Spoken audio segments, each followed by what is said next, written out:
Maamulka Madaxweyne Biden ayaa sheegay inuu bilaabi doono in si tartiib tartiib ah ay Mareykanka u soo galaan kumanaan qof oo magangalyo doon oo haatan ku xayiran dalka Mexico.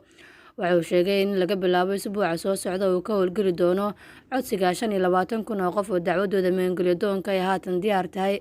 Dadka magangalyo doonka ayaa marka hore waxaa laga rabaa inay soo diiwaan geliyaan oo ay soo maraan baaritaanka cudurka COVID-19 ka hor inta aan loo ogolaan in ay kasoo tallaabaan xuduudda.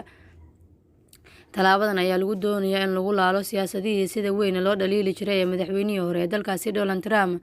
Trump ayaa sanadkii 2019 meel mariyay sharciga dadka magangalyo doonka ah ka hor istaagaya inay soo galaan gudaha dalka Mareykanka. Sharcigan ayaa dhigayay in muhaajiriinta magangalyo doonka ah ee kasoo tallaabaya dhanka xuduudda koonfureed ay ku sii hakadaan Mexico inta dacwadooda ay go'aanka ka gaarayaan maxkamadaha arrimaha socdaalka ee Mareykanka.